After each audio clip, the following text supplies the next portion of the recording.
آج کی اس ویڈیو کے اندر ہم بنیادی طور پہ دو باتیں ذکر کریں گے کہ استنجا کرتے وقت ہم کون سی غلطیاں کرتے ہیں کہ جن کی وجہ سے ہماری جو طہارت ہے وہ مکمل ہمیں حاصل نہیں ہوتی،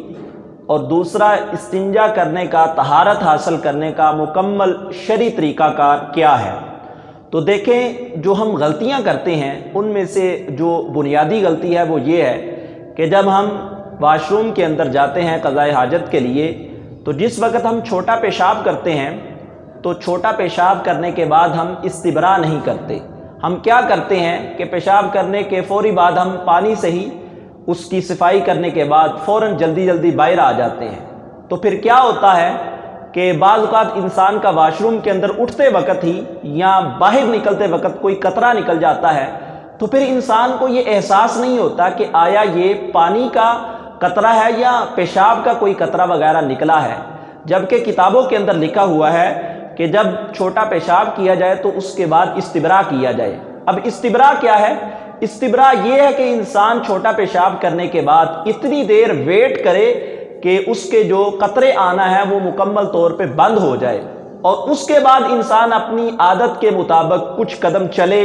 یا لیٹے یا کھانسے وغیرہ، تاکہ اگر کوئی پیشاب کی نالی کے اندر کوئی قطرہ باقی رہ گیا ہے وہ باہر آ جائے۔ اس کی میں آپ کو چھوٹی سی مثال دیتا ہوں کہ جب آپ نے پانی والا پائپ چلایا ہو تو جب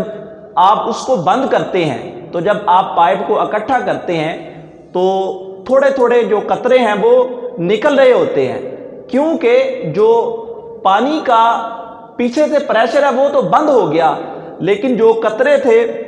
وہ پائپ کے اندر باقی رہ جاتے ہیں۔ اسی طرح جب ہم پیشاب کرتے ہیں تو پیشاب تو ہم کر لیتے ہیں، لیکن اس کے جو کچھ قطرے ہوتے ہیں وہ پیشاب کی نالی کے اندر رہ جاتے ہیں، جن کو خشک کرنا ہمارے لیے بہت زیادہ ضروری ہے، کیونکہ حدیث شریف کے اندر آتا ہے کہ حضور صلی اللہ علیہ وسلم نے ارشاد فرمایا کہ مفتاح الجنت الصلاۃ و مفتاح الصلاۃ الطہور، کہ جنت کی چابی نماز ہے اور نماز کی چابی وہ طہارت ہے۔ تو جب تک ہمیں مکمل طہارت نہیں حاصل ہوگی تو ہماری نماز بھی نہیں ہوگی۔ اور اسی طرح دوسری حدیث شریف کے اندر آیا کہ حضور نے فرمایا لا دین لمن لا امانۃ لہ ولا صلاۃ لمن لا طہور لہ، کہ حضور صلی اللہ علیہ وسلم نے فرمایا کہ جو بندہ امانت دار نہیں اس کے ایمان کا کوئی اعتبار نہیں، اور جو مکمل طہارت حاصل نہیں کرتا اس کی نماز کا بھی کوئی اعتبار نہیں۔ تو لہٰذا ہمارے لیے ضروری یہ ہے کہ ہم چھوٹا پیشاب کرنے کے بعد استبراء کریں۔ ہمارے جو پرانے بزرگ گزرے تھے اسلاف، وہ یوں کیا کرتے تھے کہ چھوٹا پیشاب کرنے کے بعد پانی کے ڈیلے استعمال کرتے تھے۔ تو اس کا کیا فائدہ ہوتا تھا کہ ان کو یہ اطمینان ہو جاتا تھا کہ جو پیشاب کے قطرے آنا ہے وہ بند ہو گئے ہیں۔ تو آج اس کا متبادل اس زمانے کے اندر ٹیشو پیپر موجود ہے،